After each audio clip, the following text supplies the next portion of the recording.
Bien, la clase del miércoles pasado habíamos estado viendo el método de Ruth-Hurwitz, habíamos visto muy rápidamente unos ejemplos, vimos que el procedimiento en sí no era difícil. En el ejemplo del sistema de segundo orden, con una ecuación característica que tiene coeficientes A2, A1, eh, la tabla se va llenando término por medio. En la primera fila aparece A2, A0.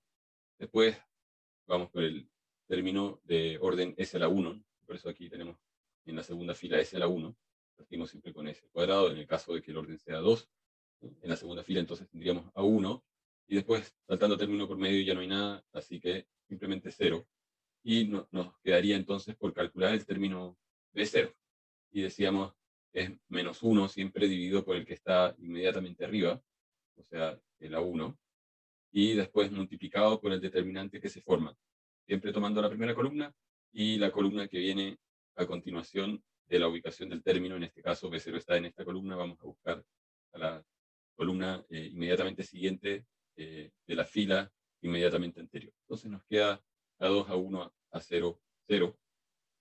Este determinante sería menos, el determinante sería menos A0 por A1, pero por fuera hay un menos 1, y entonces tenemos menos 1 a 1, que se va y nos queda finalmente a 0. Yo había mencionado que el término al final de esta tabla siempre es el término de orden S a la 0. Si hubiese un 0 acá, entonces en esta tabla aquí quedaría un 0. Y después necesitamos ver que todos los coeficientes tengan signo positivo, para que el sistema sea estable, que no hayan cambios de signo. Lo que nos está diciendo esta tabla es que A2 tiene que ser mayor que 0, que A1 sea mayor que 0 y que A0 sea mayor que 0. Ahora, esa era justo la condición necesaria que hablábamos en la clase del miércoles pasado, que todos los coeficientes tienen que tener el mismo signo como condición necesaria. Si hay un coeficiente que tiene un signo cambiado, sin necesidad de hacer la tabla, yo puedo saber que ese sistema tiene raíces inestables. Si veo un signo cambiado, entonces definitivamente el sistema tiene una raíz inestable y por lo tanto hacer la tabla no tiene sentido. O sea, uno la puede hacer y uno va a llegar a la misma conclusión de que el sistema es inestable, porque va a aparecer algún cambio de signo. Podemos ver aquí en el caso de un sistema de tercer orden, lo mismo, ¿cierto? Tenemos orden cúbico, así que partimos es el cubo, y tomamos A3, saltamos uno por medio a 1, y saltamos y no hay nada, entonces A3 a 1, aquí vendría un 0, no hay nada. Después tomamos los términos de orden 2, el S cuadrado, que sería A2, y saltamos uno por medio, tendríamos el término A0. Acá. Y después tenemos que poner B1, hay que calcular B1, B1 está acá, es menos 1, término inmediatamente superior es el A2, partido por A2, y el determinante que se formaría con A3, A2, A1, A0. Si hacemos ese cálculo, entonces nos queda esta expresión, y finalmente nos tocaría calcular B0. B0 es menos 1 partido por B1, el término inmediatamente superior, y el determinante A2, B1, A0, 0. Aquí el término B1 es el más complicado, o sea, sería menos 1 partido por B1, y el determinante sería A2 por 0, que es 0, A0 por B1, con signo menos da más, y aquí justo el B1 se cancela y nos queda A0. Así que no he necesitado ni siquiera reemplazar el B1 en este determinante, porque el B1 es toda esta expresión, y ocurre lo que estábamos mencionando, de que justamente el que va acá es el término A0, lo que acabamos de calcular, que es el último término de la ecuación característica. Y entonces, ¿cuáles son las condiciones que se necesitan para que el sistema sea estable? Necesitamos que no exista cambio de signo en la primera columna. Eso significa que el A3 tiene que ser mayor que 0, el A2 tiene que ser mayor que 0, el B1 tiene que ser mayor que 0, aquí el B1 tiene que ser mayor que 0, y el A0 tiene que ser mayor que 0. Además, necesitamos como condición necesaria que el A1 sea mayor que 0. A1 tiene que ser mayor que 0. Pero de estas dos condiciones, la más restrictiva es B1 mayor que 0. Podemos ver que B1 mayor que 0, o sea que todo esto mayor que 0, si nosotros multiplicamos por A2, tanto al lado izquierdo como al lado derecho, como A2 ya es mayor que 0, es un requisito impuesto por esta segunda fila, no se va a dar vuelta el signo aquí el signo mayor va a seguir siendo en ese sentido, por lo tanto nos queda A1 por A2 menos A3 por A0 mayor que 0. Y podemos A1, A2 mayor que A3, A0, decir que es la condición de la cual podemos sacar un valor para A1. En este caso A1 tendría que ser mayor que A1 mayor que A3, A0 dividido por A2. Claramente es más restrictivo que decir que A1 sea mayor que 0, porque A3 probablemente, no probablemente, por condición ya es mayor que 0, estricto, A0 también es mayor que 0, y A2 es mayor que 0, por lo tanto todo este número A3 por A0, A2, aunque no sepamos cuánto vale exactamente cada término, sabemos que es un número positivo mayor que 0, por lo tanto la restricción B1 mayor que 0 es más fuerte que A1 mayor que 0. Entonces vemos que hay una condición. Ahora, ¿qué pasa si hubiésemos hecho el análisis al revés? O sea, suponiendo que toda la primera columna tiene valores negativos. También podría ser. Podemos decir que A3 es menor que 0, que A2 también es menor que 0 y que necesitamos que se mantenga el signo negativo y que no cambie, porque la cantidad de raíces que están en el lado derecho del plano complejo es la cantidad de cambios de signo. Entonces necesitamos que B1 también sea negativo y que A0 también sea negativo. Y de aquí vamos a sacar una condición. Muy parecido como lo hicimos. Bien, voy a borrar esto. Estamos imponiendo que B1 tiene que ser negativo. O sea, que todo esto sea negativo. Ahora, si yo multiplico por A2, como lo hice en el caso anterior, estoy multiplicando por un A2 que por requerimiento tiene que ser negativo. Entonces, cuando yo multiplique el lado izquierdo y el lado derecho por A2, aquí el signo se va a dar vuelta. Entonces, voy a tener este signo, se va a dar vuelta. Al multiplicar por A2, este de acá desaparece. Entonces, voy a tener nuevamente A1, A2 mayor que A3, A0, y de aquí concluyo que A1 tiene que ser mayor que A3, A0 dividido por A2. En este caso me está diciendo que A1 tiene que ser mayor que un número negativo. Porque aquí tengo tres números negativos, A3 es negativo, A0 es negativo, A2 es negativo. Me está diciendo que A3 tiene que ser mayor que un número negativo, que es distinto a la condición de simplemente decir que A1 tiene que ser menor que 0, pero necesitamos que todos los signos sean negativos. En este caso, es un requerimiento que todos los signos sean iguales, pero además estamos encontrando de que el A1 tiene que ser mayor que un cierto número negativo. Esto es algún número negativo, le podemos poner n, entonces tiene que ser mayor que n, siendo n un número negativo. Entonces encontramos un intervalo para ese parámetro que asegure que el sistema sea estable. Y aquí solamente recalcar que el método no es solamente aplicable a los coeficientes de la función, de la ecuación característica. Yo podría tener un sistema en el cual tengo la función de transferencia, f de s, y tengo aquí algún controlador con parámetros k sub p más k sub i dividido en s, y lo pongo en lazo cerrado. Entonces, el sistema en lazo cerrado va a tener una ecuación característica de lazo cerrado. Voy a tener Q barra de S igual a el denominador de f de s, que va a ser Q de s, ¿no es cierto? Si f de s lo escribimos como una razón de polinomios P dividido en Q, entonces la ecuación característica de lazo cerrado, decíamos, era Q igual a 1 más el controlador por la función.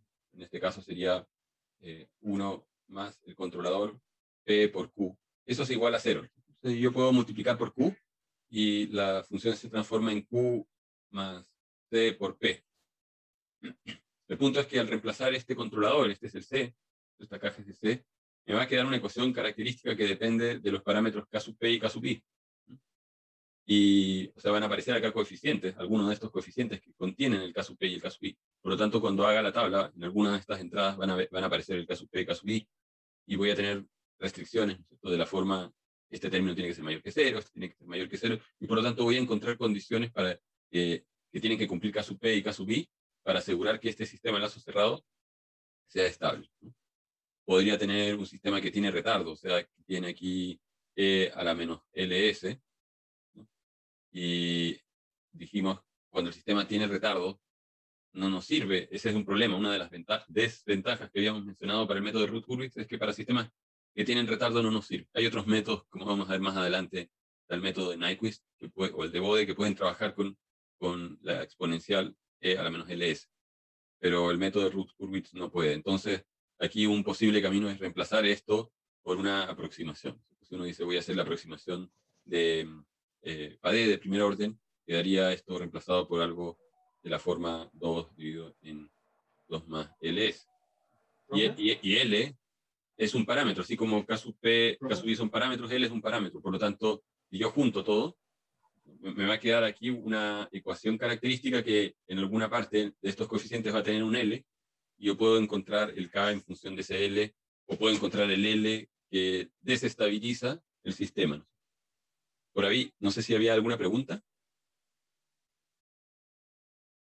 Sí, profe, Sí. profe, es que no entendía muy bien a cuál sería como la función final con respecto a C y a F.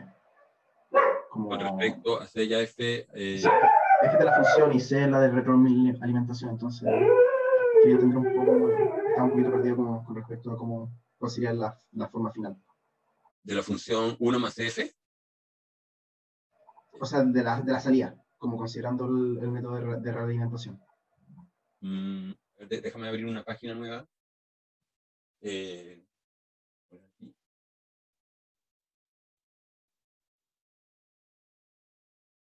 Entonces, para entender bien, la parte, digamos, de la función de transferencia del lazo cerrado, esa se entiende, ¿no es cierto? Hasta ahí, digamos, ¿eso está claro? ¿O no se entiende de dónde sale el 1 más F? Si lo voy a repetir, Ya. sería O porque se sea, me olvidó. esto, digamos, es muy sencillo. Tiene que ver que aquí hay un error, ¿no es cierto?, entre lo que yo deseo, la referencia, y lo que está saliendo de la planta, que es Y. Ese error es igual a R menos Y. Tengo Y. Yo comparo. Entonces el controlador, y el error fuese 0, porque la salida de la planta, ¿no? Entonces, si estoy controlando temperatura en una habitación y yo le pongo al termostato 23 grados y en la habitación hay 23 grados, entonces no tengo que enfriarla ni calentarla. No hago nada. El error es 0. 0 por el controlador da 0. Y por lo tanto no estoy abriendo una válvula, no sé, o una compuerta que deja pasar aire frío o caliente. No hago nada. Pero si tengo un error, tengo que aquí tomar una acción. Y decimos esa acción U. La acción U es el controlador por el error. Y nosotros hablábamos siempre de controladores que son proporcionales al error. Si tengo más error, abriré más la válvula, y si tengo error negativo, trataré de revertir el flujo o lo que sea. Entonces, y la salida Y es la función F por la señal U. Pero la función U es ¿qué cosa? Es C por E, ¿no? Entonces, F es C por E. Pero ¿qué cosa es E? Es R menos I. Entonces, en el fondo yo tengo aquí una ecuación estoy diciendo que la salida I es igual a F por C por R menos I. Entonces, de ahí puedo despejar cuánto vale I. ¿Verdad? Yo tengo esta ecuación FC R menos I. Esto es lo mismo que CFR menos CFI. Lo paso para el lado derecho y tengo 1 más CFI igual a CFR. Y por lo tanto, I dividido en R es igual a CF dividido por 1 más CF. Y esto está representando la relación de entrada-salida de todo este bloque. Esta es como esta gran caja roja, es como si yo la escribiese acá, tengo una señal R, entro a la caja roja, que tiene una función f barra, y sale y. Esa función f barra es esto. Esta es f barra, la función de transferencia de lazo cerrado, que no es lo mismo que el f sin la barra. El f sin la barra es la función de transferencia de lazo abierto. O sea, si yo pongo acá u, paso por f y sale y. Son dos contextos distintos. Y entonces, si yo tengo voy a cambiar acá de color. Si tengo una función de transferencia, ya vimos que las funciones de transferencia son razones de polinomio. Tengo la función de transferencia de lazo abierto, f de s, que la puedo escribir como un polinomio p de s dividido por otro polinomio en s, q de s.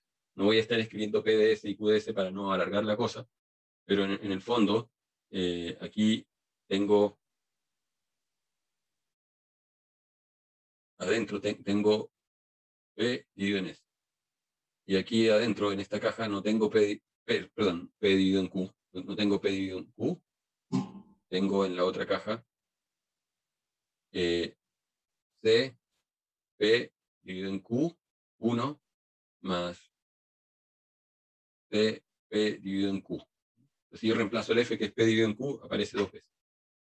Ahora, esto es la razón de dos polinomios. Yo puedo multiplicar el numerador y el denominador por la misma cantidad y sigue siendo la misma función de transferencia.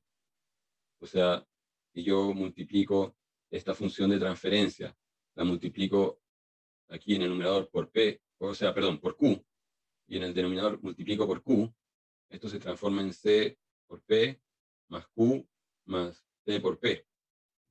Entonces, si uno ha hecho suficientes ejercicios, uno se da cuenta de que la ecuación característica del lazo cerrado, y a veces la escribimos así como 1 más c por f, también es lo mismo que q más c por p. Eso por un lado. Por otro lado, la ecuación característica siempre se está igualando a cero para encontrar las raíces. Entonces, dijimos que para encontrar la solución del sistema hay que encontrar las raíces de la ecuación característica. Depende de qué solución estamos buscando. Si estamos buscando la respuesta del sistema en lazo cerrado, cuando aplicamos aquí un escalón a la señal R, porque este es el sistema en lazo cerrado, con retroalimentación unitaria negativa, o sea que hay un 1, ¿no? Y aquí hay un signo menos. Eso es lo que normalmente estamos haciendo todo el tiempo, retroalimentaciones unitarias negativas. Cuando me están pidiendo cuál es la respuesta de este sistema que está en lazo cerrado, lo que yo tengo que ir a buscar es cuáles son las raíces de la ecuación característica del lazo cerrado, que es esta de acá. Cuando me están pidiendo la respuesta del lazo abierto, lo primero que tengo que hacer es ver cuáles son las raíces del Q, no del 1 más C por F. Son distintos. Q igual a 0, es un polinomio, ¿no es cierto?, que tiene raíces, lambda 1, lambda 2, etcétera, hasta lambda sub n, si es que esto tiene orden n, es un polinomio de s a la n más bla, bla, bla. Y q barra de s igual a 0, también tiene raíces, pero le podemos poner lambda barra para decir estas son las del lazo cerrado, lambda 1, lambda 2, barra, etcétera, lambda n. Ahora, ¿cómo sé que tiene grado n? Porque q tiene grado n, p tiene grado que siempre es menor o igual a q, por lo tanto no puede tener grado mayor, o sea, también hay n raíces, pero son distintas, porque no estoy, digamos, resolviendo, haciendo igual a 0 el mismo polinomio, son polinomios distintos. De hecho, estas raíces que tienen barra van a depender de los parámetros que tenga el controlador C.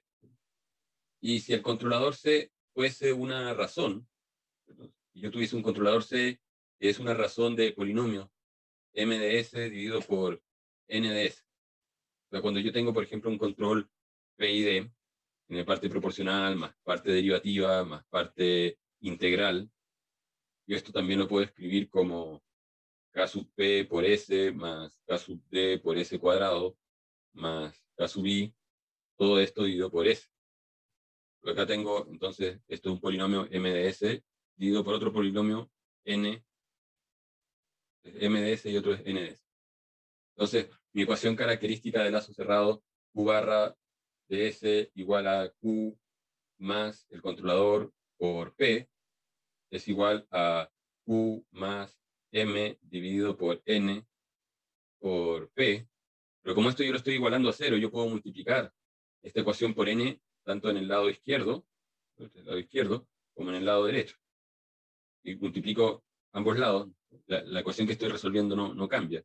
Solamente lo que logro es deshacerme de ese n que está ahí en el denominador. Por lo tanto, tengo aquí q por n más m por p. Aquí, bueno, el resto es álgebra. Entonces, q, no sé, es un polinomio s cuadrado más 3s más 1. El n es s. Yo tengo que multiplicar eso por s y el m es otra cosa, ¿no es cierto? Otro polinomio que es de orden cuadrático. Bueno, s cuadrado más s menos 1, por inventar cualquier cosa, y p puede ser 3s más 1, tengo que multiplicar eso y ahí tendré una nueva ecuación característica. O puede que el controlador, porque aquí el m contiene los parámetros kp, kd, ki, ¿no? Me aparezcan acá. Entonces está kp, aquí está ki, y aquí está kd. Entonces tengo que hacer la multiplicación, y después me va a quedar algo que tiene un coeficiente del cubo, otro coeficiente del cuadrado, otro coeficiente del s y otro coeficiente del orden 0, del s a la 0. Y esos son los que voy a tener que meter en la tabla de Ruth-Hurwitz. Entonces, me están diciendo que vea cómo se comporta el sistema en lazo cerrado, tengo que usar la ecuación Q barra, la puedo reordenar para deshacerme de estas razones de polinomios en S, y si me están pidiendo algo del lazo abierto, tengo que usar el Q del lazo abierto para hacer la tabla. Depende de qué es lo que me están pidiendo. ¿Cuál es la respuesta, por ejemplo, al escalón del sistema en lazo cerrado? Donde me están diciendo el lazo cerrado es la ecuación característica del lazo cerrado. No me están diciendo cuál es la respuesta al escalón del sistema en lazo abierto. Entonces tengo que usar el Q de lazo abierto, no el Q de lazo cerrado. Es la diferencia. No sé si eso aclara un poco más la pregunta, Esteban. Bueno. Sí, profe, muchas gracias. Aquí, por ejemplo, tenemos en el caso 3 un caso sencillo con un controlador.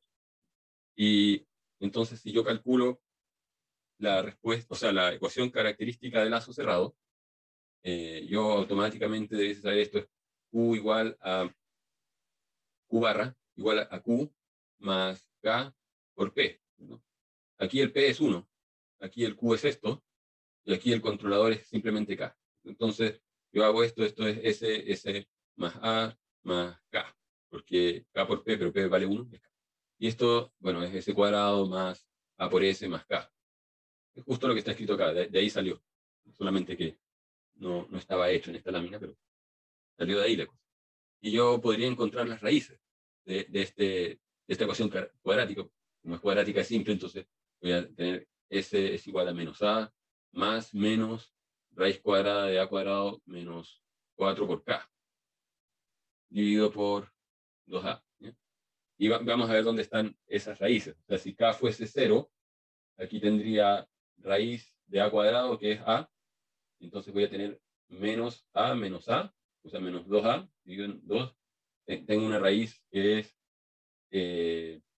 menos A, y cuando la raíz es positiva, o sea, cuando tengo A, tengo menos A más A, ahí me da 0, no sé. Entonces tengo una raíz que es menos A y la otra que es 0.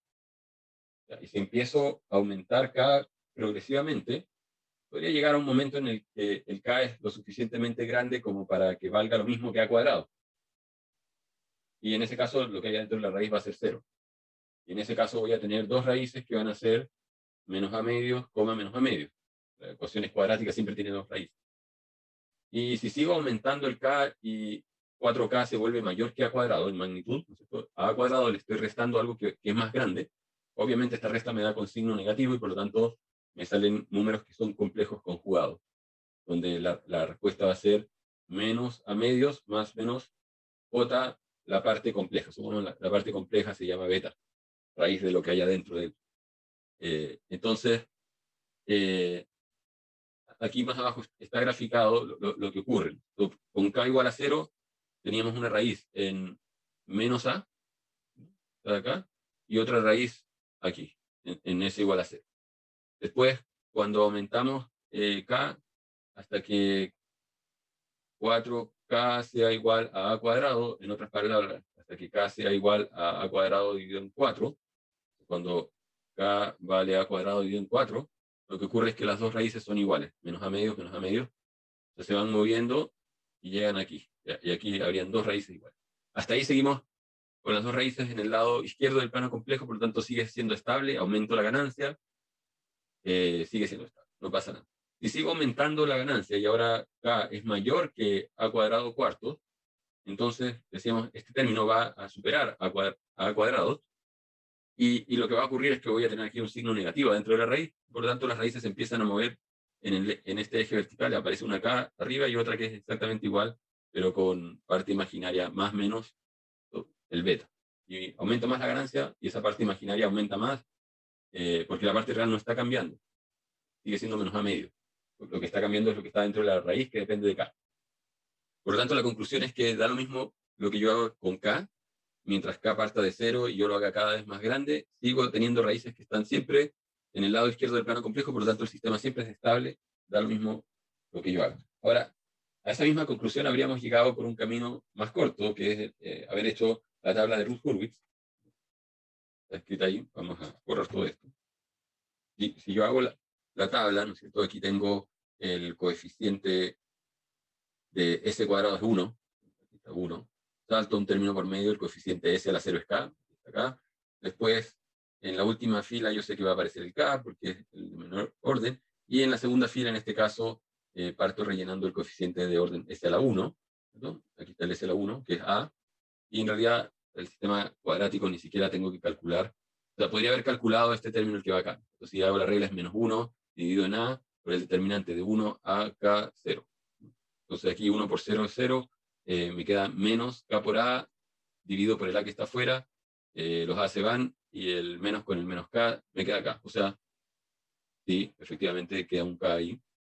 Y lo que está diciendo esto es que para que el sistema esté estable, necesito que no hayan cambios de signo.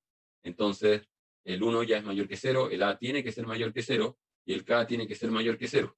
O sea, en otras palabras, cualquier K que yo ponga en este controlador que sea mayor que 0, puede ser K igual a 1, 10, 20, 1.000.000, va a hacer que este sistema siga siendo estable. No lo va a inestabilizar. Y lo vimos por el hecho de que las raíces se mueven. Otra cosa es que la respuesta tenga una respuesta oscilatoria debido a que aparecen raíces complejas conjugadas.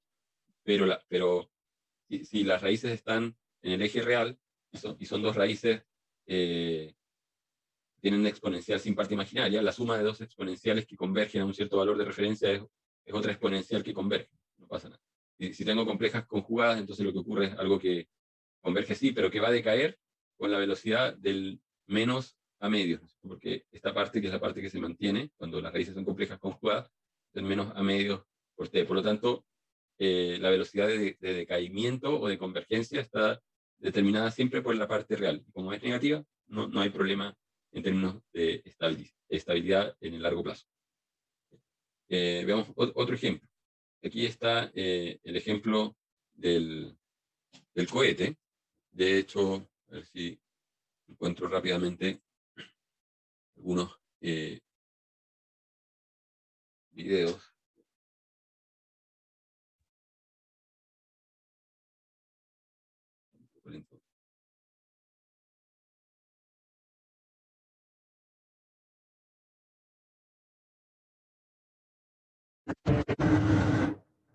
No sé si alcanza a ver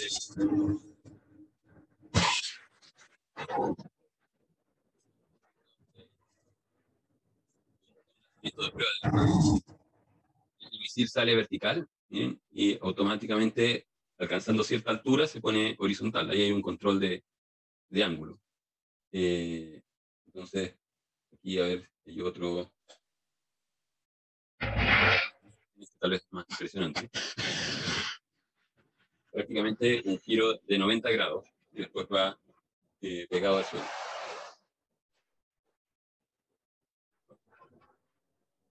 En el otro video se nota más que el misil zigzaguea.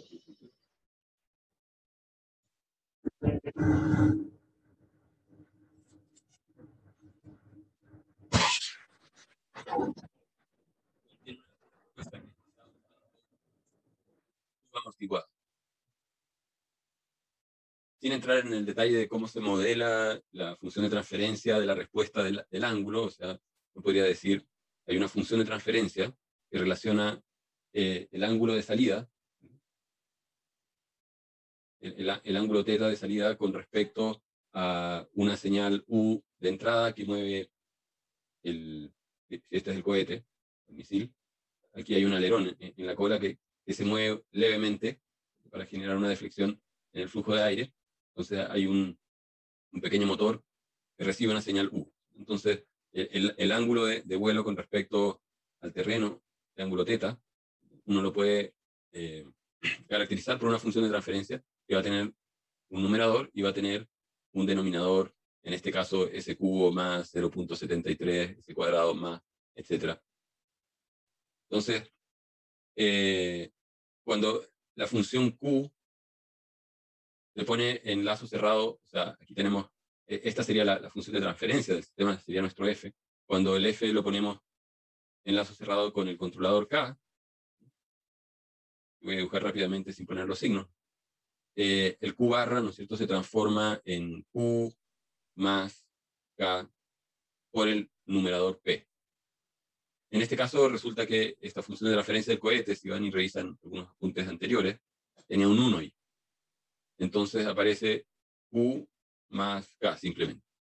Entonces, habiendo hecho todo el proceso, esta función Q en realidad se está refiriendo al Q barra. Esta es la función Q de lazo cerrado. Estamos considerando la ecuación característica del lazo cerrado, en la cual aparece la ganancia del controlador, que es la que está acá, ¿cierto? Y vemos que en la primera columna, ya vamos completando aquí el coeficiente de orden cubo, partimos con el orden cubo, es 1, saltamos término por medio, aparece el 0,78, después hacemos en la segunda fila los términos s cuadrado y vamos bajando s cuadrado hasta acá, 0,73, saltamos un término al k, y después en la última fila va a estar el k, que es este de acá, y hay que calcular lo que va acá. Entonces, este término que está acá sale de hacer menos 1 partido por 0.73, determinante de 1, 0.73, y la otra columna es 0.078, y K. Hacen el cálculo, y entonces va a quedar que todo esto tiene que ser mayor que 0. Ahora aquí tenemos un signo negativo afuera, y un 0,73 puedo multiplicar toda la ecuación por menos 0.73 para deshacerme de ese 0,73 y me queda la ecuación K menos 0.78 por 0.73. Aquí me faltó 0.078 por 0.73. Tiene que ser menor que 0, o lo que es lo mismo, K menor que 0.078 por 0.73. Entonces aquí lo que me está diciendo el resultado es que yo puedo poner, y en la última fila tengo esta condición de que K tiene que ser mayor que 0. Entonces, si yo junto las dos condiciones, o sea, en el fondo, yo puedo asegurar de que la respuesta de este sistema va a ser estable, siempre y cuando yo garantice que K está en el intervalo entre 0 y un valor no mayor a 0.078 por 0.73. Si hacen esa multiplicación, les va a dar 0.56, no sé cuánto, bla, bla, bla. Bueno, redondeando y truncando en el tercer decimal, queda 0.057. Eso está también en uno de los ejemplos de Python que yo les había mostrado. O sea, ¿de dónde sale ese valor, o cómo sé yo que ese es el límite máximo para la ganancia del controlador antes de que el sistema se vuelva inestable? Básicamente utilizando la herramienta de hacer la tabla de Routh-Hurwitz. Podemos ir a otro caso que puede ocurrir en ciertas situaciones, en el cual hay una fila que se hace 0. Y entonces, aquí vamos a tener un polinomio que es más grande. Aparentemente es benigno en el sentido de que todos los signos son positivos, no hay ningún signo negativo. Uno podría decir, bueno, ya se está cumpliendo la primera condición necesaria, pero esa condición no es suficiente, ¿no? Entonces vamos, en este caso, a hacer una tabla que parte con el orden s a la quinta, y tenemos aquí coeficiente 1, el 1, después saltamos un término por medio, s cubo, el 2, después saltamos al s a la 1, en el 11, y después en la siguiente fila tenemos s a la cuarta, y tenemos entonces aquí el 2, que va en esta posición, saltamos un término por medio, tenemos 4, saltamos un término por medio, está el 10, hasta ahí estamos bien, hemos completado las dos primeras filas, y nos falta poner el término que va acá. Ese término sería menos 1 dividido en 2 por el determinante 1, 2, 2, 4. Rápidamente se podrían dar cuenta de que estas son columnas linealmente dependientes. O sea, una columna es el doble de la otra, y por lo tanto el determinante les va a dar 0. Cuando uno tenía columna LD, el determinante de ese sistema daba 0. multiplican 1 por 4 es 4, menos 2 por 2 4, les da 0. Entonces, efectivamente, aparece un 0 ahí. Y decíamos, bueno, ¿qué hacemos con el 0? El 0 no tiene signo. Bueno, podemos calcular el término que viene acá, el 6, ¿no es cierto? El 6 va a ser, ¿de dónde sale el 6? Sale del mismo procedimiento, menos 1 dividido en 2, la primera columna fue 1, 2, y después el 6 tiene que ir a buscar la columna que está inmediatamente a continuación, ¿cierto? Sería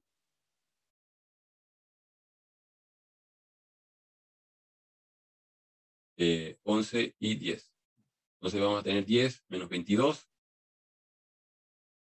Vamos a tener 10 menos 22 es menos 12. Dividido en 2 y con el signo menos sale el 6. Y así, bueno, aquí esta no tiene sentido calcularla porque aquí la columna a continuación está con 2 ceros, obviamente va a ser 0. Y lo mismo para las columnas que vienen después. Y lo mismo podríamos hacer con el C2. Ahora, el problema de calcular el C2, si nosotros decimos C2, C2 va a ser menos 1 dividido en el término que está inmediatamente arriba, que es un 0. Eso no tiene, sería menos infinito, o no sabemos qué hay en el determinante, no sabemos si hay un número positivo o negativo. Y lo que se hace en este caso, nosotros decíamos, simplemente se reemplaza por un épsilon.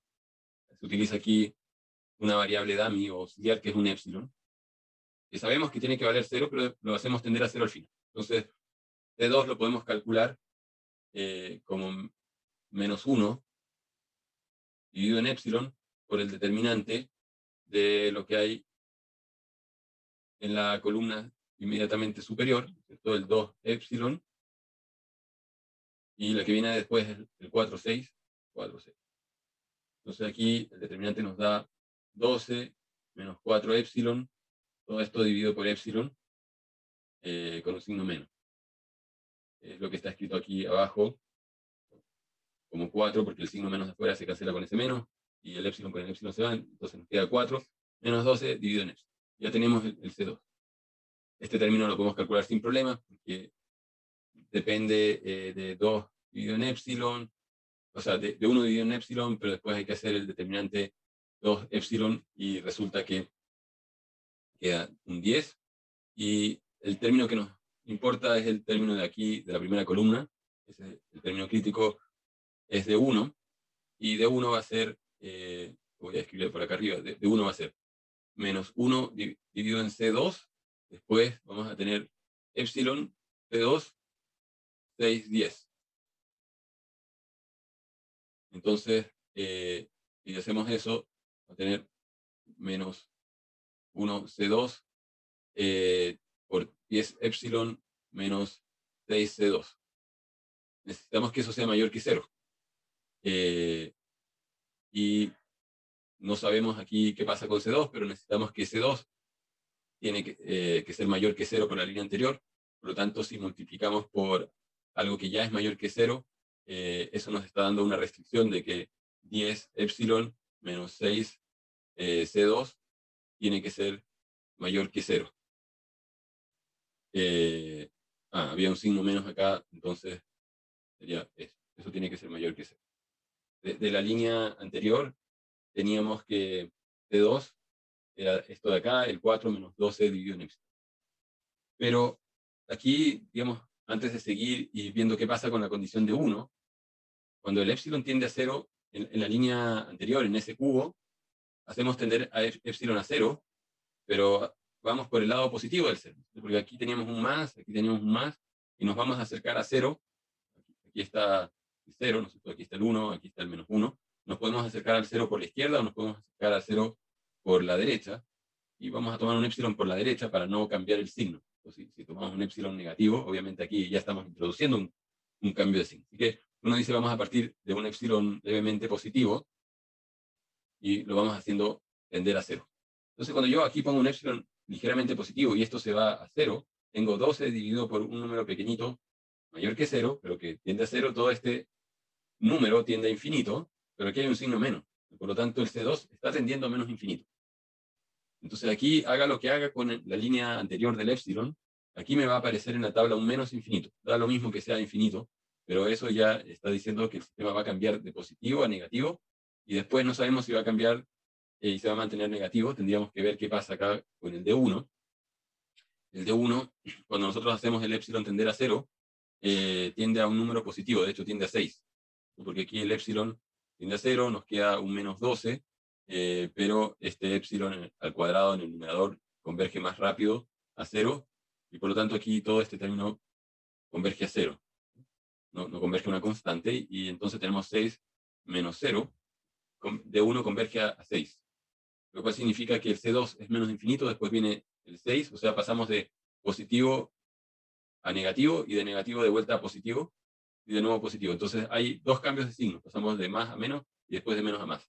Así que este sistema va a tener dos raíces, como dice acá, dos raíces con parte real positiva, y esa es la conclusión, a pesar de que a simple vista se veía cumplir con las condiciones necesarias para que fuera estable, pero son necesarias, como decía, y no suficientes, y claramente ocurre eso.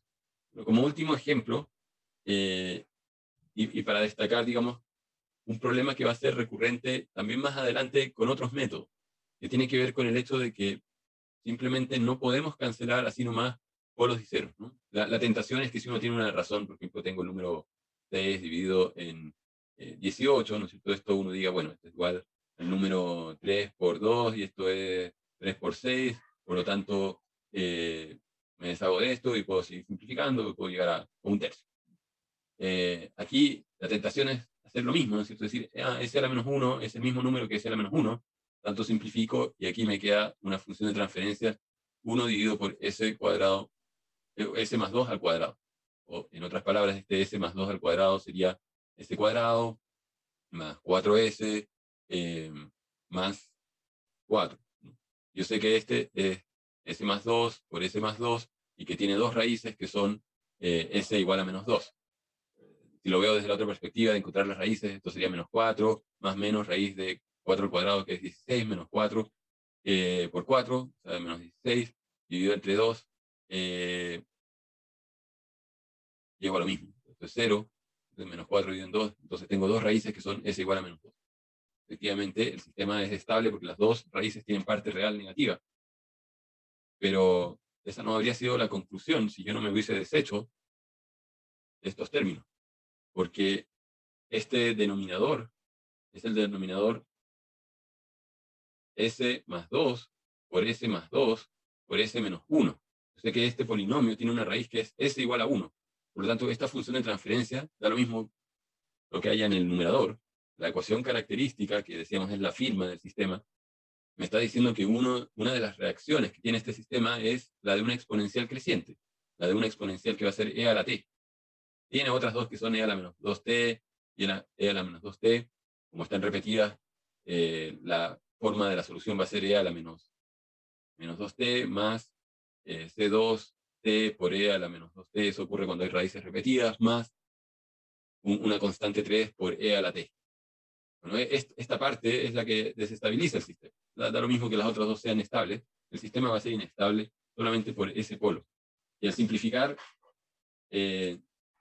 uno lo está ignorando. Está ignorando la existencia de eso, ¿no?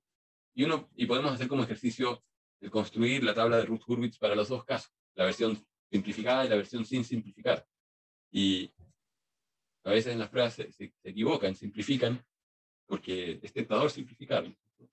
Y llegan a conclusiones de que el sistema es estable cuando no lo es. O sea, si yo hago la tabla de Routh-Hurwitz para el sistema 2, estoy usando la ecuación característica de lazo abierto. Entonces tengo aquí el coeficiente 1, salto término por medio, el 4, en el término S a la 1 está el 4, ¿sí? Y el S a la 0 sé que es el 4, todos los signos de la primera columna son positivos, por lo tanto, conclusión, es estable. Pero si hacemos este polinomio, el S cuadrado más 4S más 4 multiplicado por S menos 1, esto es lo mismo que S cubo más 4S cuadrado más 4S menos S cuadrado menos 4S menos 4, y lo juntamos y vamos a tener acá S cubo, después vamos a tener más 3S cuadrado, juntando este término con este término de acá. Tenemos 4S menos 4S se van. Fíjense, en el fondo nos está apareciendo 0 veces S más el último término que es menos 4. Entonces, menos 4. Esto ya debería hacernos sospechar de que el sistema tiene algo que no está bien, porque la condición necesaria, pero no suficiente, es que todos tengan el mismo signo. En este caso, el primero, el de mayor orden, es 1, tiene signo positivo, el siguiente es 3, tiene signo positivo. Cuando digamos ese la 1, aquí hay un 0. Eso no tiene signo positivo, el 0 no tiene signo. Entonces, bueno, ¿qué pasa con el sistema? Podemos hacer la tabla de Ruth-Hurwitz y, y entonces tendríamos, para el término S cubo, tendríamos el 1, saltamos 1 por medio, o sea, está el 0, después los términos S cuadrado, el 3, saltamos de aquí, saltamos 1 por medio al menos 4, después calculamos el término que va ahí en esa posición, usando las filas anteriores, tendríamos menos 1 sobre 3, 1, 3, 0, menos 4, entonces aquí esto nos queda menos 4, menos 0 por 3 que es 0, multiplicado por fuera por el menos 1/3, estos signos se van, nos queda 4/3, es lo que está ahí. Y el último término, si lo calculamos, nos va a dar efectivamente el último término que tiene la ecuación característica de esta función de transferencia, que es un menos 4, por lo tanto aquí hay un cambio de signo. ¿Ya? O sea, pasamos, este es más, y aquí el último tiene un signo menos. Hay un cambio de signo, por lo tanto esto nos está diciendo que existe una raíz que tiene parte real positiva.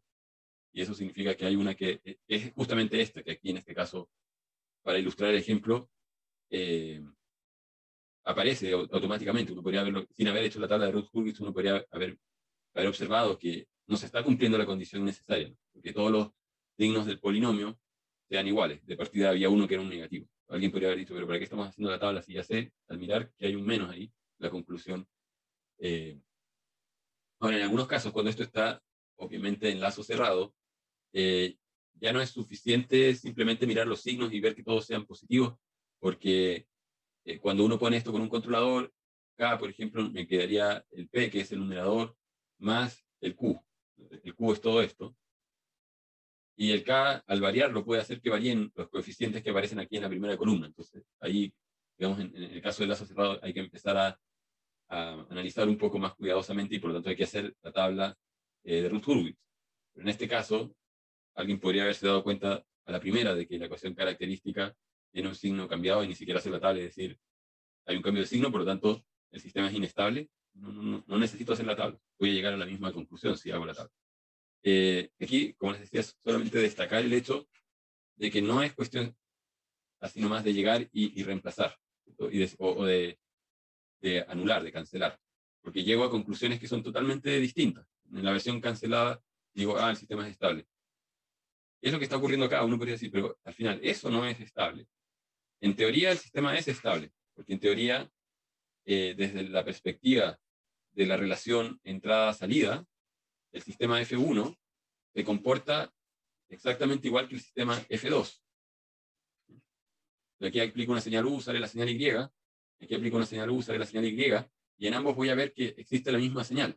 Entonces, si el F2 existe la misma relación de la salida con respecto a la entrada, y F2 me está diciendo que la salida va a ser estable, entonces yo podría concluir que F1 también va a ser estable, a pesar de que internamente hay una de las variables de estado, porque recuerden que cuando yo tengo un sistema de orden 3, tengo 3 variables de estado. En este sistema, internamente, en su construcción, y yo lo hago a través de un circuito analógico, tendría que usar 3 integradores con operacionales y ganancias puestas de cierta manera. Más adelante vamos a mostrar eso. Se pueden hacer implementaciones de funciones de transferencia con operacionales e integradores. Al final necesito 3 operacionales y 3 integradores, y en este de acá uso 2 operacionales y 2 integradores. Desde la perspectiva de la entrada y la salida, ambos hacen lo mismo, pero uno tiene un estado más, porque hay un integrador más. Entonces, al integrar necesito la condición inicial de ese integrador, y el punto es que uno de ellos es un integrador que tiene una respuesta inestable, pero el numerador también tiene una acción derivativa que anula la acción de ese integrador inestable, y por lo tanto el resultado final es estable. Y eso es lo que ocurre en teoría, que desde la perspectiva de la relación entrada-salida, uno diría la conclusión es que ambos sistemas son estables. Desde la consideración interna, de los estados internos, uno diría el sistema tiene un estado que no es estable. Y eso ya me tendría que hacer sospechar sobre el comportamiento del sistema. ¿Por qué? Porque en el papel las cosas son bonitas, en la teoría son bonitas, aquí hago la cancelación, pero imagínense implementar esto ya sea en el computador o en un circuito real. Si lo hago en el computador, lo más probable es que en el computador ocurran situaciones donde este 1, y si lo ven en algunos ejemplos que están en las funciones de transferencia en Python, a pesar de que uno dice, yo quiero definir la función de transferencia S menos A dividido por S cuadrado más B, y uno en el código escribe A igual a 1, B igual a 2, por decir algo, y después uno hace print en el código de la función de transferencia f. Supongamos que este f estaba definido usando los coeficientes del numerador. Después uno hace print y lo que sale es s menos 0.9999999. En algún momento el software tomó este 1 y lo guardó en memoria con una aproximación que le sacó la décima 10 a la menos 300. Y claro, si uno redondea, obviamente es 1 lo que está escrito ahí, pero no es 1, ¿no? Entonces puede ocurrir que esto tenga 0,99999 con muchas 9, y eso ya no se cancela. Esto ya no ocurre la cancelación exacta. O de hecho, el otro podría ser menos 1.0000000, con 300 ceros y el 1. De hecho, la resolución que puede manejar el computador llega a tener 10 a la menos 306, si mal no recuerdo, o algo así. Entonces podría tener 305 ceros antes y el último ser un 1, y no se cancelan. Eso no se va a cancelar. Y cuando simule este sistema, efectivamente va a ocurrir que una parte va a ser inestable en la respuesta, cosa que no ocurre en el otro, porque en este dice la cancelación exacta teórica. Y esto lo implementan circuitalmente, tendrían que conseguirse resistencias, condensadores que son exactos en un operacional, ¿no es cierto? Si hago un integrador, el operacional aquí, menos, más, esto puesto en tierra, y después aquí tengo un condensador, y después en alguna parte va a venir un derivador, en el cual tengo que conectar el condensador en la entrada, la resistencia por arriba, da lo mismo los valores.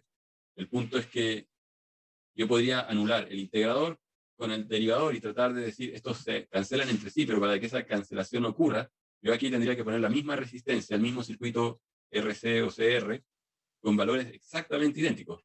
Y si ustedes toman cualquier resistencia, aunque el dato de la resistencia diga que es una resistencia de 1.2 kilo ohm, dependiendo de la calidad de la resistencia, hay algunas que son con 1% de error, 5% de error, que son las típicas que hay en el laboratorio, las de 10% de error.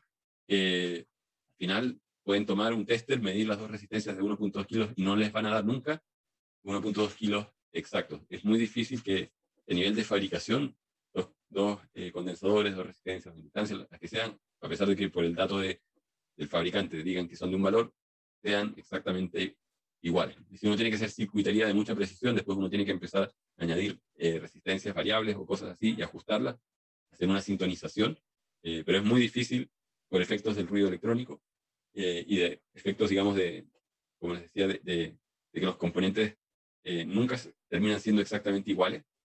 Y claro, van a tener probablemente los primeros dígitos iguales, pero van a empezar a haber errores en los dígitos menos significativos. Y eso hace que al final no se cancelen los polos y ceros en la realidad.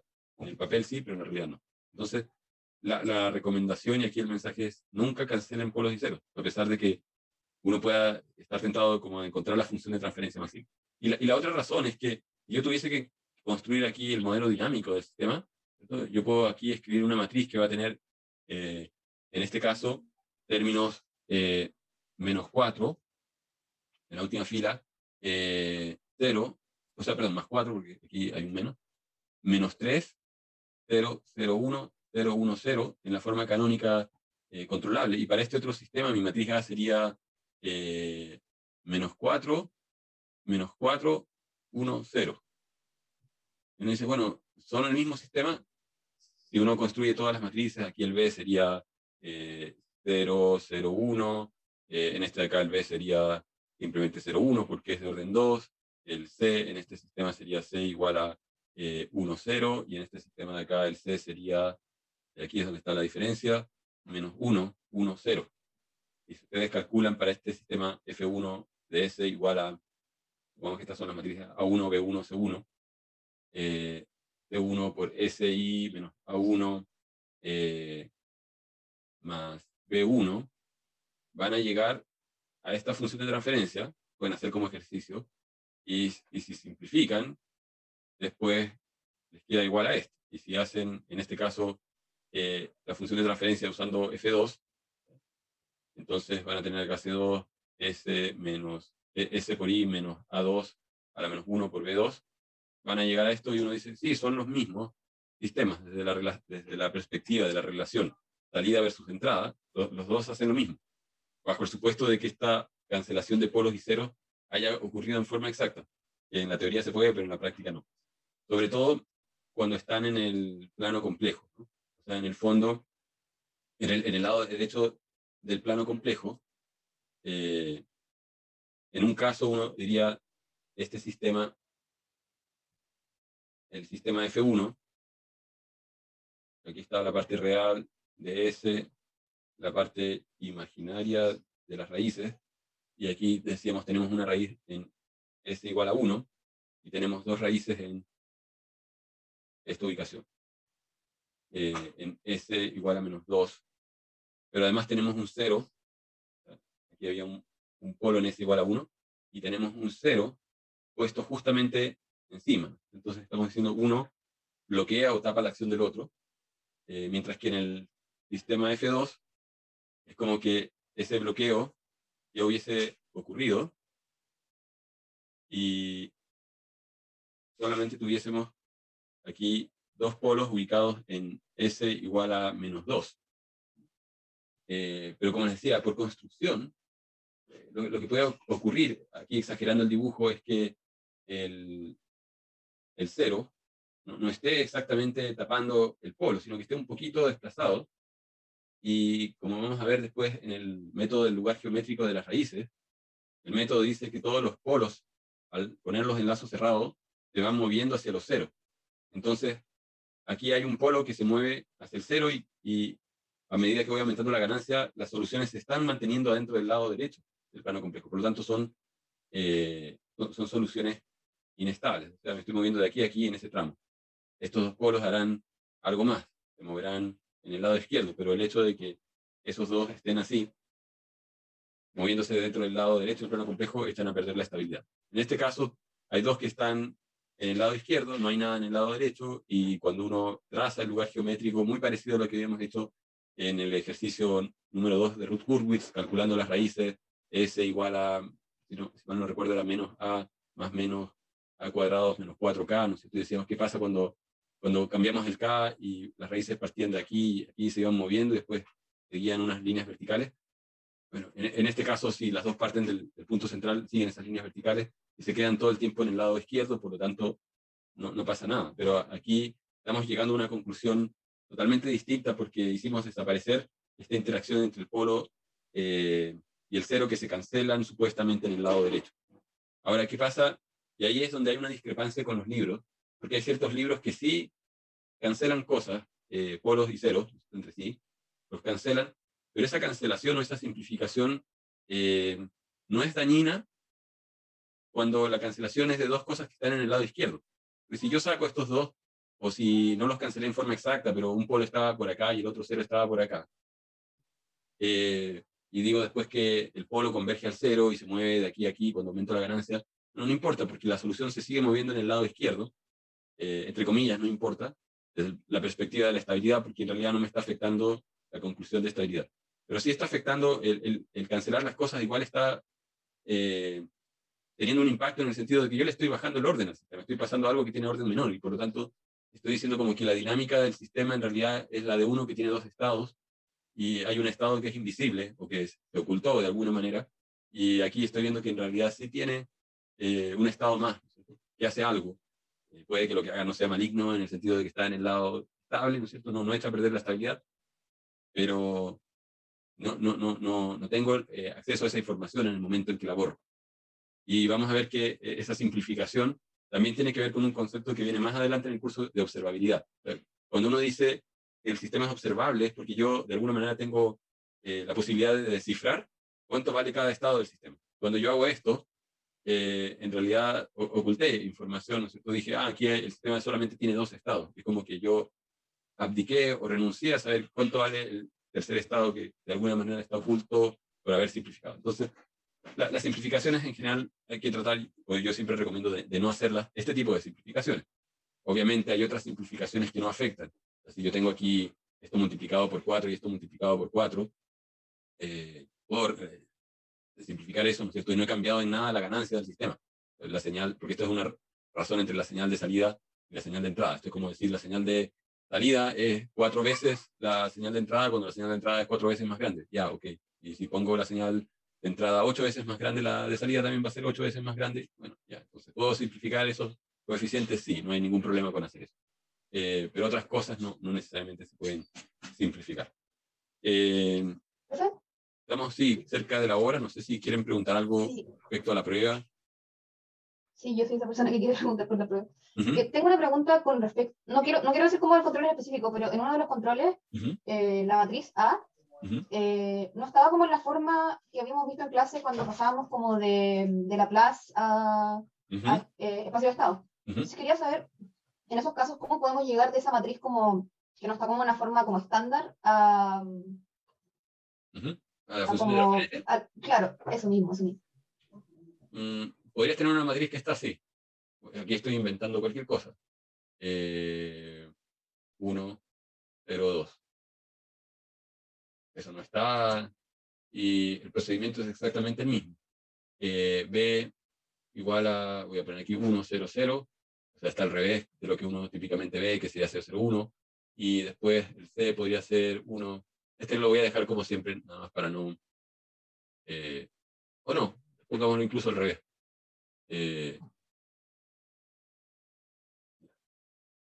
Entonces, aquí, en primer lugar, FDS siempre se calcula de esta manera. No hay ninguna parte que diga que para calcular FDS estas matrices tengan que estar en la forma canónica observable o controlable o modal o cualquier otra forma que pudiese tener. Aquí voy a suponer que D es igual a 0, nada más para hacer la explicación rápido. Entonces, aquí el C va a ser 0, 0, 1, y después tengo que calcular S menos A, o sea, S menos 3, menos 1, 0, menos 2, S, menos 2, y aquí voy a tener menos 1, 0, S menos 1. Tengo que invertir esto y multiplicarlo acá por B, que va a ser 1, 0, 0. Me da lata por tiempo hacer la inversa de toda la matriz, así que vamos rápido a las filas que nos interesan. Voy a cambiar de color. Entonces, una vez que calcule la inversa de esa matriz, yo voy a tener que multiplicar el vector 0, 0, 0, 1, ¿no es cierto?, por la matriz. Por lo tanto, siempre voy a tener la primera fila por 0, la segunda por 0, la tercera por 1, y que en realidad me está extrayendo, este vector me está extrayendo la tercera fila. Entonces, necesito saber qué cosa hay en la tercera fila de la inversa. Y este vector, cuando yo tenga ese resultado, ¿no es cierto?, me va a quedar un vector fila de 3 elementos, que son los 3 elementos finales de la última fila de la inversa, lo voy a tener que multiplicar por 1, 0, 0, o sea, bueno, lo que hay acá en esta posición por 1, lo que hay acá por 0 y lo que hay acá por 0. Estos dos son 0, no me interesan. O sea, en realidad este vector 1, 0, 0, este vector de acá, está extrayendo la primera columna de lo que hay en la inversa. Por lo tanto, lo que necesito saber es qué hay acá realmente en la intersección de la inversa. Entonces, yo sé que para calcular lo que hay ahí, decíamos, tengo que ir eliminar esta fila, esta columna en el lado opuesto. Eso me da un determinante que es S. ¿Ya? Este subbloque que hay acá es menos 2 por 0 menos S por menos 1, me da S, y está en la posición 3, que tiene signo positivo, así que yo sé que ahí hay un S, y después tengo que calcular el determinante de la matriz que iba a invertir. Así que esa es la parte más tediosa. Y aquí, el determinante de esto, y en esta matriz dijimos que era, aquí hay un 0, que lo borré por error. Entonces, voy a hacer el determinante tomándome de esta columna, que es más rápido. Entonces tengo 0 por el subbloque, me da lo mismo. Después tengo menos 2 con un menos 2, o sea, me queda 2 por el determinante. S menos 3, menos 1, menos 1, 0, más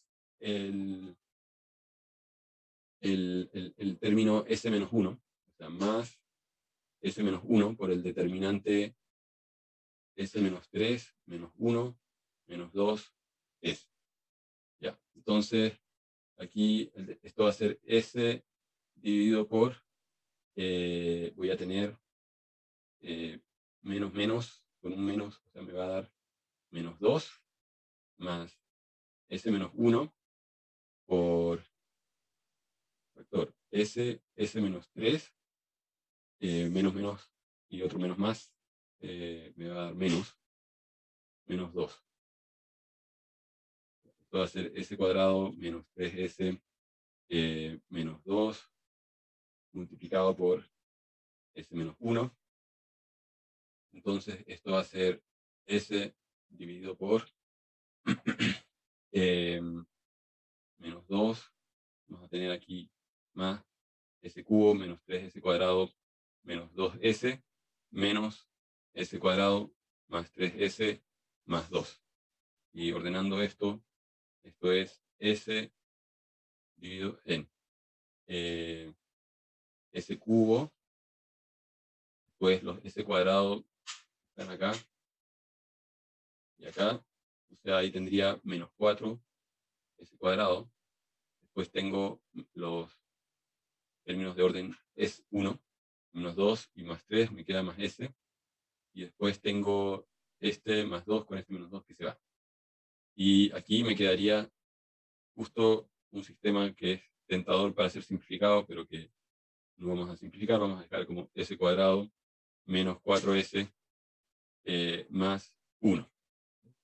Entonces ahí puedo ver que el sistema tiene un polo en 0, un 0 en 0, y después tiene dos raíces que van a ser S igual a 4 más menos raíz de 16 menos 4 en 2, o sea, 2 más menos, aquí tendríamos 12 adentro de la raíz, que serían 3 por 4, entonces nos queda raíz de 3. Ya. Entonces tenemos dos polos que están ubicados en 2 más raíz de 3, que sería algo así como 3.7, ¿no es cierto? Positivo. 1, 2, 3, 3.7, ahí, por ahí hay un S igual a más 3.7, y el otro es 2 menos raíz de 3, o sea, es algo por acá, 0,3 y algo, es igual a más 0.3. Entonces, el sistema tiene 3 polos en el lado derecho, más un 0 ahí. Y si nosotros quisiéramos escribir esto de la forma canónica controlable, que ahí está la matriz, o sea, está la función de transferencia, entonces la forma canónica controlable va a tener matrices 0, 1, 0. ¿Ya? O sea, fíjense que yo no cancelé este S con este, porque ahí habría tenido una matriz de otro tamaño, ¿no? Y aquí el sistema partió con una matriz que era de 3 por 3, por lo tanto hay 3 estados. Entonces, aquí abajo en el denominador, ok, la segunda fila 001, y aquí tendríamos más 0 S a la 0, ¿no? El S a la 0 no tiene, así que habría un 0, menos 1, que es el coeficiente de aquí, más 4, que es el coeficiente de aquí. Ese sería nuestro A en forma canónico controlable, nuestro B canónico controlable sería 0, 0, 1, y nuestro C canónico controlable sería, en este caso, tenemos más B0, el B0 es igual a 0, 0, 1, que es el coeficiente de acá, del S, y el coeficiente de S cuadrado no está, así que también es 0, ese sería nuestro C, en forma canónica controlable. Entonces, si ustedes toman estas tres matrices que escribí aquí al final y calculan C canónico controlable por SI menos A canónico controlable a la menos 1 por B canónico controlable, la función de transferencia que van a encontrar es exactamente igual a la función de transferencia a la cual llegaron utilizando las otras matrices. ¿Ya? Entonces, primero, en ningún lado dice que los sistemas tengan que estar representados en el estado con una forma canónica controlable. De hecho, existen muchas maneras de representar un sistema en el estado. Hay ciertas ventajas de usar la forma canónica controlable o la observable, pero podría haber ocurrido que a partir de la linealización el sistema les haya quedado así. Y si después uno quiere encontrar las matrices de la forma canónica controlable, una opción es hacer esta transformación a función de transferencia y después devolverse. Y si no, hay otro método que vamos a ver más adelante de cómo uno transforma de unas coordenadas a otras, que básicamente es un cambio de variables. Y como en álgebra lineal uno dice, yo aplico una transformación t a las coordenadas del sistema, ¿no? Las coordenadas x son x1, x2, x3. Digo una transformación t y lo dejo expresado en otras variables. Eso se llama transformación de coordenadas. No lo hemos visto, así que no puedo preguntarles cómo transformar de uno a otro. Lo que sí puedo decir es que existen infinitas transformaciones, porque la matriz T la puedo definir de infinitas maneras, ¿no es cierto? Es una matriz de 3×3. Entonces, tiene 9 números, y los puedo elegir como yo quiera, con una condición que es que T tiene que ser invertible. Si la matriz T no es invertible, entonces quiere decir que estoy usando información linealmente dependiente, y entonces ahí estoy perdiendo información del sistema original. Pero mientras T sea una transformación invertible, puedo encontrar el sistema expresado con otras coordenadas, y eso hace finalmente que existan muchas matrices A, B y C para el mismo sistema. Así que eso. No sé si queda un poco más claro ahí. Perfecto, a mí por lo menos me quedó clarísimo. Muchas gracias, profe. De nada. ¿Profe? Sí. Yo tengo una pregunta de concepto corta. ¿Un sistema que es críticamente estable se considera inestable o no? Si me preguntaran si es estable o inestable. A ver, es que aquí no puedo dar una respuesta única porque algunos textos dicen alguna cosa, otros dicen otra. Entonces, esos casos siempre hay que dejarlos escritos desde la perspectiva de qué cosa es algo inestable, es todo aquello que diverge, que explota. Cuando uno dice es inestable es porque explota. Por lo tanto, bajo esa mirada, algo que es críticamente estable no explota, no converge, pero entonces hay muchos libros que dicen que el caso críticamente estable se considera como un caso estable, pero no convergente. Entonces, si te preguntan, así te fuerzan, así a que tienes que decir, ya, pero dime, ¿es estable o inestable? La respuesta es que el caso críticamente estable es estable. Ya. Eso.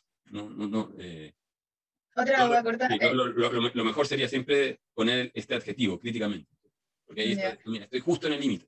Y como les decía hace un rato, o sea, al final cuando uno implementa las cosas en el laboratorio, en un programa, lo que sea, ¿no es cierto? En software o en hardware, los casos así como críticos en general se corren de ese punto. Entonces, o finalmente terminan cayendo en el caso inestable o en el inestable, excepto cuando, como les decía, estás haciendo un clock para algún circuito, tienes que mantenerlo ahí en el caso crítico. Bueno, otro problema, ¿no? ¿Cómo lo mantengo para que los polos no se corran?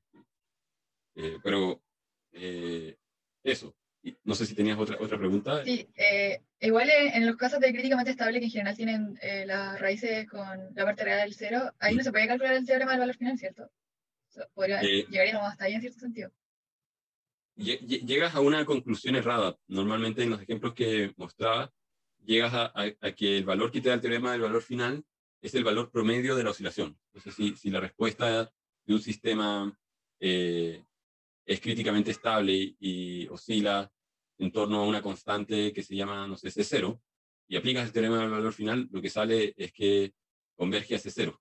Pero esa no es la respuesta correcta, porque esto en realidad no es que esté atenuándose y finalmente realmente convergiendo a C0. O sea, al aplicar el teorema del valor final, lo que hay que fijarse es, primero, de que todos los polos, todas las raíces de la ecuación característica estén en el lado estable. A lo más, puede haber una que no está exactamente en el lado estrictamente estable, que es S igual a 0. O sea, si van a los apuntes, dice, a lo más puede haber una con parte real 0. Si ya hay dos que son complejas conjugadas, ya no se está cumpliendo la condición, porque hay dos. Dice, a lo más puede haber, todas tienen que ser estables, y a lo más puede haber una que tenga parte real 0. Eso. Así tienen que chequear eso. Y la otra cosa, o sea, solamente como una recomendación, porque esto también es algo que a pesar de que lo digo, se les olvida, en la prueba se les olvida, que a veces conviene hacer, o sea, cuando a uno le están preguntando encuentre el valor final, y de repente la pregunta no dice, haga Routh-Hurwitz. Pero cuando ustedes están aplicando el teorema del valor final, es porque tienen certeza de que el teorema es aplicable, ¿no? Entonces, ¿cómo sé yo si es aplicable o no? Una opción es que yo rápido por inspección vea el denominador de la función de transferencia. Tengo 3, estoy acá inventando, 3s dividido por s cuadrado menos 4s más 5. Entonces me dice, encuentre el valor final de eso. Yo ni siquiera necesito hacer la tabla de Routh-Hurwitz para saber que eso es inestable, porque aquí hay un signo, la condición necesaria es que todos los signos sean iguales. Entonces, ni siquiera tengo que calcular el teorema del valor final. Mi respuesta sería inmediata. No, eso no es estable, eso diverge. Ya. Y ahí se acaba y se responde rápido la pregunta. Lo que muchas veces pasa es que se ponen a calcular el teorema del valor final y llegan a un número. Y obviamente eso está mal. O se ponen a hacer la tabla de Routh-Hurwitz, que no había para qué hacerla, y se dan cuenta de que sí, hay raíces que tienen parte real positiva porque había un cambio de signo. Y hay otros casos donde no es tan obvio, donde llegan a tener que calcular la función de transferencia de lazo cerrado y les da una cosa más grande. No sé, voy a inventar acá 3s más 1 dividido por s cubo más 2s cuadrado más k por s más k sub 2. Ya, supongamos que tengo un controlador que tiene dos ganancias, k1 y k2. Y ahí ya no es tan obvio, o sea, a ver, esto es estable, inestable, no lo sé. No lo sé porque va a depender de cuánto valga k1 y k2. Entonces la pregunta es, ¿puedo calcular el teorema del valor final? Sí, pero siempre y cuando yo antes haya identificado cuáles son los rangos de las ganancias K1 y K2 para el cual el sistema es estable. Si al verificar el rango de ganancias K1 y K2 me resulta de que no existen ganancias, no sé, porque a veces uno llega a condiciones muy locas como, bueno, para que el sistema sea estable tiene que ser K1 mayor que 5 y otra línea de la tabla me dice que K1 tiene que ser menor que menos 3. O sea, no puedo satisfacer las dos condiciones al mismo tiempo, ¿no es cierto? O sea, aquí está el 5, me dice, toma valores de K que sean mayores que 5 y valores de K que sean menores que menos 3. ¿Ya? ¿Y cómo hago eso al mismo tiempo? No puedo. O cumplo con esta condición o cumplo con esta, pero no puedo cumplir con las dos. Por lo tanto, la conclusión es que aquí hay una contradicción y que no existe un K1. Puede que para K2 sí existan rangos, pero resulta que K1 no me da esa condición, no puedo encontrar un rango. Ahora, si yo tuviese una condición de que, por otro lado, K tiene que ser mayor que menos 4, y de otra línea encontré que K tiene que ser menor que menos 3, entonces, claro, aquí tengo la superposición de dos condiciones y encuentro que hay un rango. Ya, tomando las dos condiciones, porque tiene que cumplirse, digamos, para cada entrada de la tabla, entonces tenemos S cubo, S cuadrado, S a la 0. Entonces, de aquí van a salir condiciones.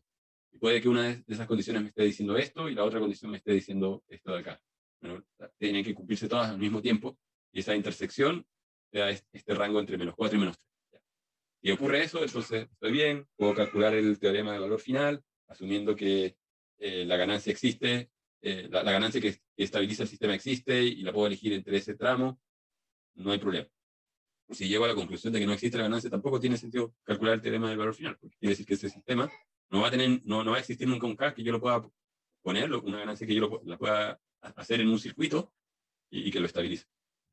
Así que eso es súper importante tenerlo, digamos, presente. Eso, no sé si hay alguna otra pregunta.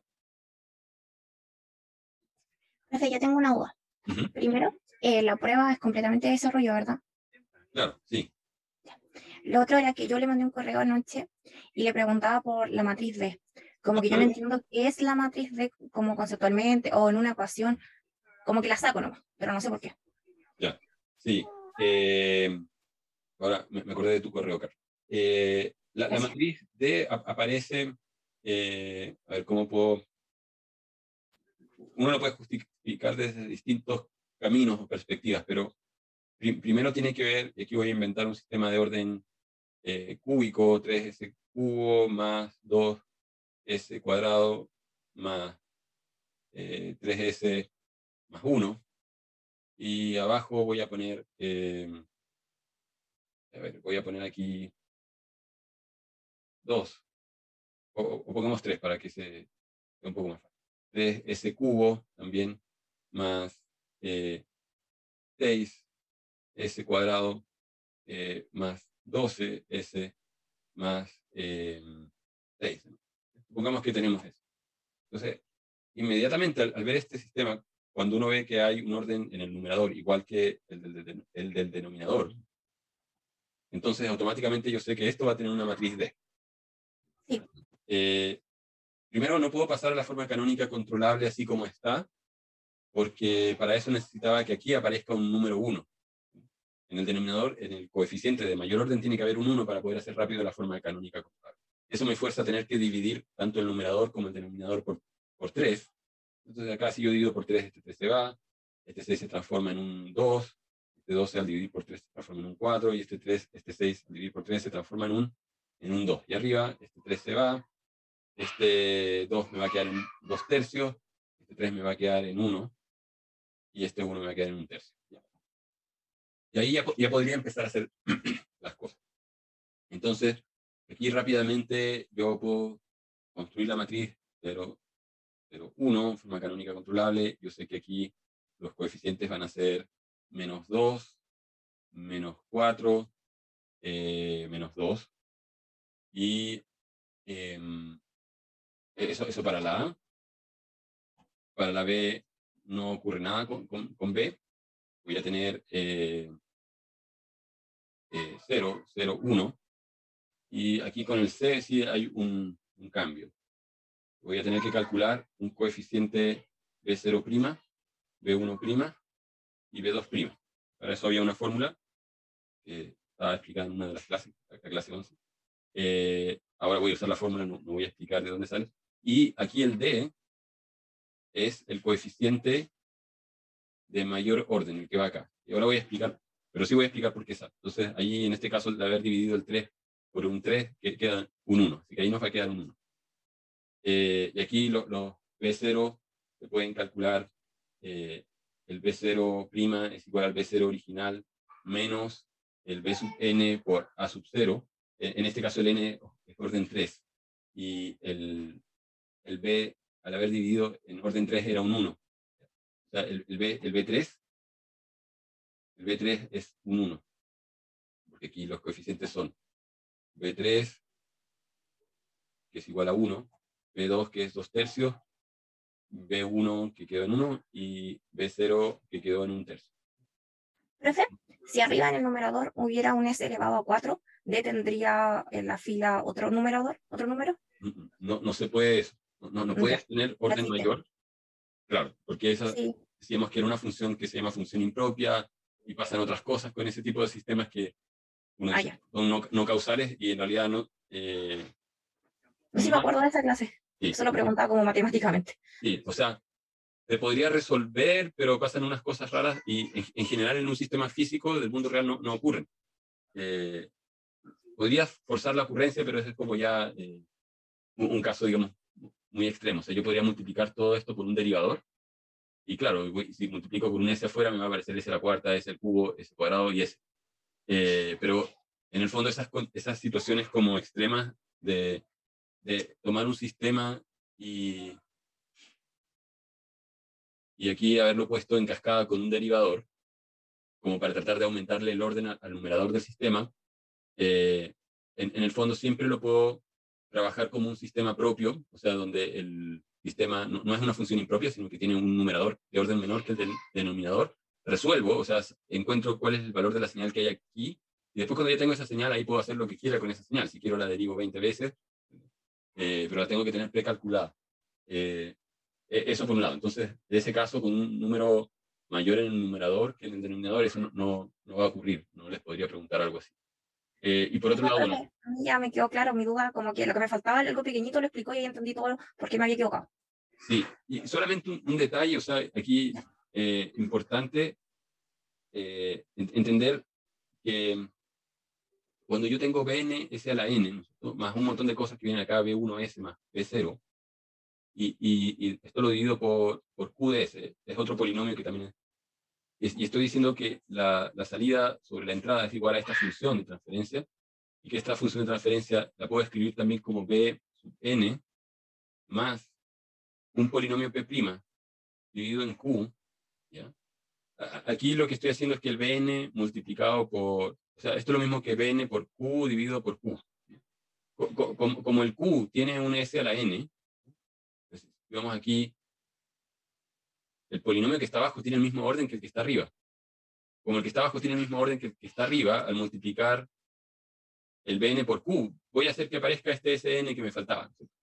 Esa es parte de la razón de por qué puedo separar esto en Bn más algo más. Y solamente para terminar de responder tu pregunta de por qué aquí aparece, porque creo que eso no lo he respondido y tal vez no queda claro, pero aquí aparece Bn. El término que va ahí siempre es Bn. En este caso en particular B3 era 1, así que yo puse un 1, pero aquí en la D va Bn. Y tiene que ver con esto, con que la salida, esta salida Y, es ¿qué cosa? Es, si yo paso el U multiplicando, ¿no es cierto? Lo voy a sacar de ahí. Es todo esto por U. O dicho de otra manera, es igual a P' dividido por Q por U más Bn por U. O sea, estoy diciendo Y es igual a esto. Y fíjense cómo era cuando el sistema estaba en variables de estado. Decíamos que en variables de estado el I escribía como C por X más D por U. Entonces, para que estas dos cosas sean análogas, aquí estamos diciendo que esta parte del sistema corresponde a lo que el sistema hace a través de las variables de estado. Aquí falta una ecuación que es X punto igual a por X más B por U. Entonces, estas dos cosas juntas, el C por X más el X punto a X, todo esto, equivalen a esta parte, a la función de transferencia de menor orden, porque esta es una función auxiliar P' que tiene menor orden que Q por U. Y la otra parte es la parte que responde directamente a estímulos U. O sea, estamos diciendo, si nosotros tuviésemos que representar aquí el sistema, voy a hacer una página nueva.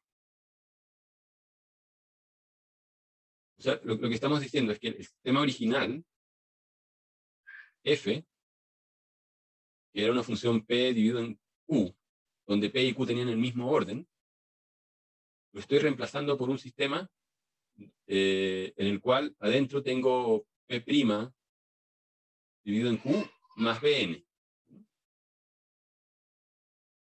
Ambos son lo mismo, ambos hacen lo mismo. Ahora esto también lo podría reemplazar por esto. Por P' dividido en Q, Bn, aquí pongo un sumador, y después sale I y meto U. O sea, en el fondo lo que hice fue que mi sistema original lo reemplacé como dos sistemas. Un sistema F', que tiene un numerador de menor orden que el denominador, y un sistema que deja pasar la entrada directamente, la entrada U, la deja pasar directamente escalada, aquí sale Bn por U, y la suma a lo que sale de la otra parte. Entonces, en el fondo, si yo tuviese esto hecho con variables de estado, tendría un sistema que calcula A por X más B por U. Entonces, de este sistema, ¿qué es lo que sale? Sale X punto. X punto lo integro, lo paso por un integrador y lo meto de vuelta aquí, que necesito ese ingrediente X, ¿no? Y sale X punto es igual a por X más B por U. Así que aquí sale, o sea, en realidad esta caja no la debería haber hecho.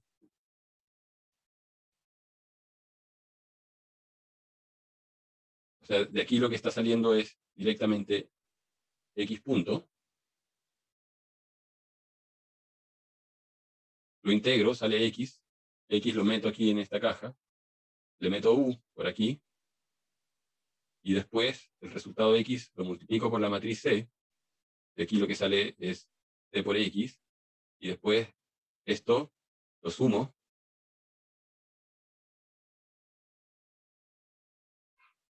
A D por 1. ¿Cierto? Aquí está U, aquí sale D por U. Lo sumo. Y aquí me va a salir la respuesta que es Y igual a C por X más D por U. O sea, aquí lo que está ocurriendo es que el U pasa directamente hasta la salida, multiplicado por Bn, solamente cuando cuando existe efectivamente una influencia de U sobre la salida.